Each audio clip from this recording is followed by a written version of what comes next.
Today's thought of the day: how to be a better friend or partner. You know, it's all about the art of showing up. Just imagine your best friend calls you crying at 11 p.m. because her boyfriend broke up with her lover over WhatsApp. What's your first instinct? And if you're thinking, oh, finally, I never liked him anyway, pause right there. We've all been that friend who thinks we know what's best, haven't we? But here's the thing: being a good friend or partner isn't about being right, it's about being present. And there's a world of difference between the two.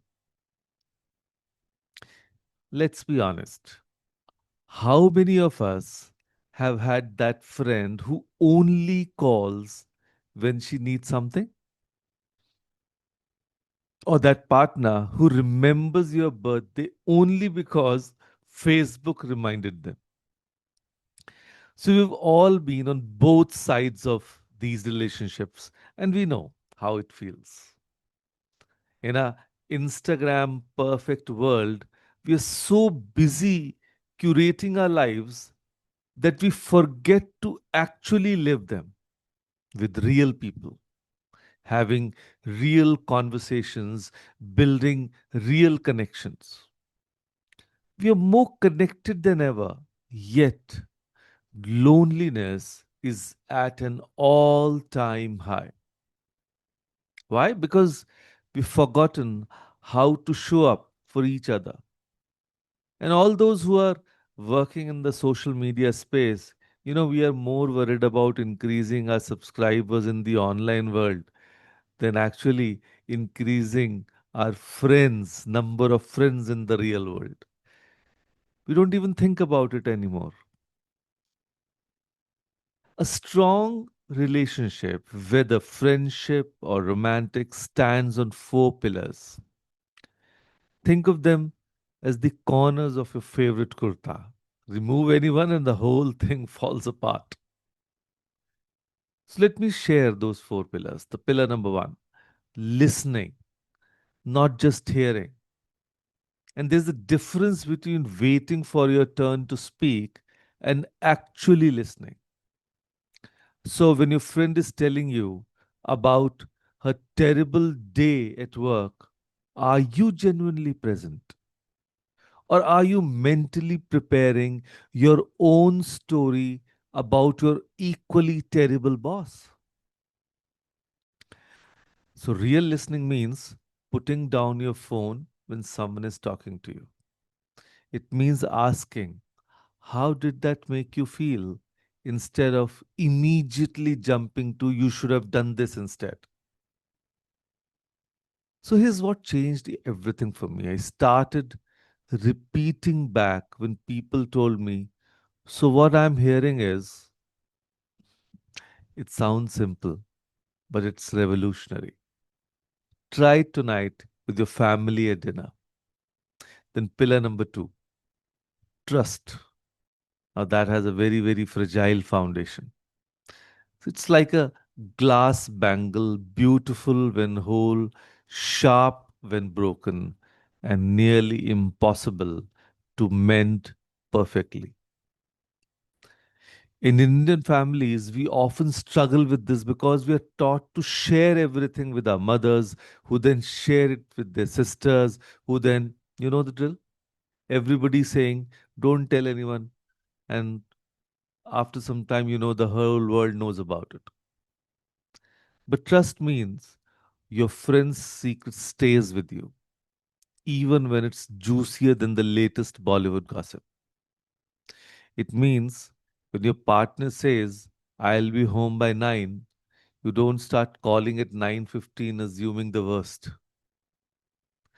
Trust is also trusting yourself to communicate when something bothers you instead of keeping score silently and then exploding over who forgot to buy the milk. And then pillar number three, respect, even when you disagree. Sometimes we say, we can always agree to disagree respectfully. So, respect doesn't mean agreeing with everything. Your friend wants to quit a job to become a food blogger. You don't have to think it's brilliant, but you can respect her courage to chase her dreams. Your partner wants to spend Sunday watching cricket instead of visiting relatives. Respect might look like saying, I don't love it, but I understand you need this time to recharge. So, respect is remembering that the person in front of you is a whole human being with their own dreams, fears, and struggles, not just a supporting character in your story. And pillar number four, growth and growing together, not apart. So, the most beautiful relationships I've seen are between people who challenge each other to become better versions of themselves. So, not by nagging or criticizing, but by inspiring. When your friend starts working out, you don't have to feel threatened. You celebrate her dedication. When your partner learns a new skill, you don't compete, you appreciate their growth. And growth also means admitting when you are wrong.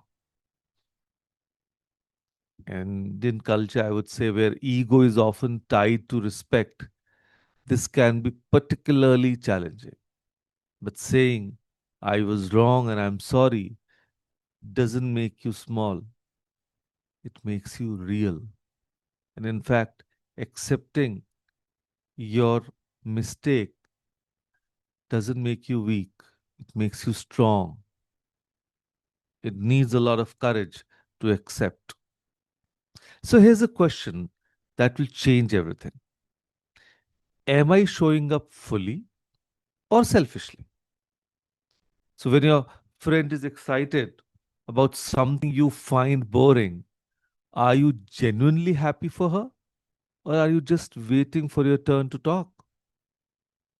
So when your partner has had a long day, do you offer support or do you immediately launch into your own complaints?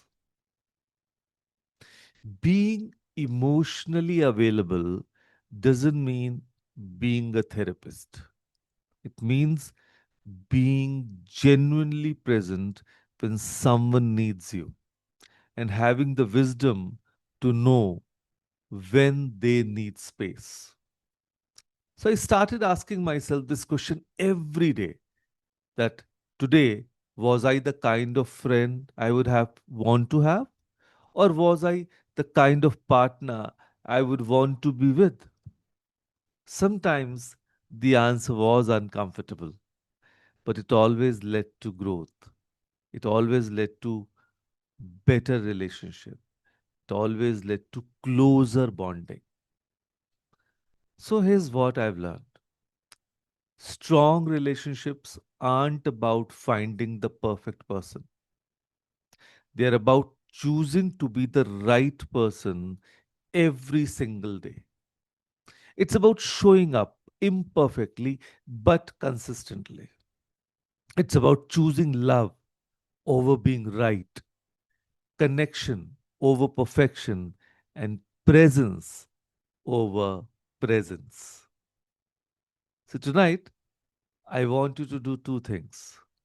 First, ask someone you care about, is there anything I can do better for you?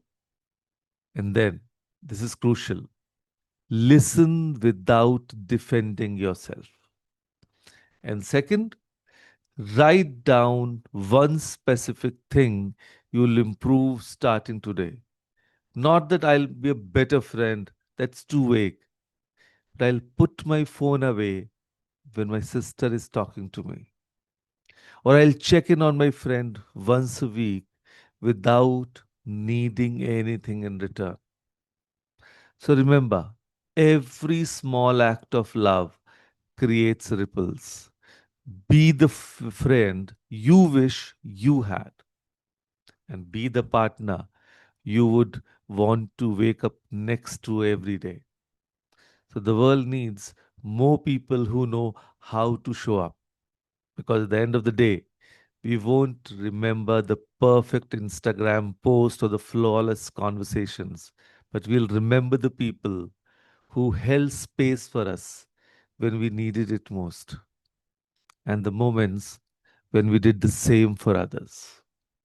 So, starting today, your relationships, your heart, I'm sure, will definitely thank you for doing this. So, with that thought, thank you, everyone. Thank you, everyone, for joining us today. Thank you.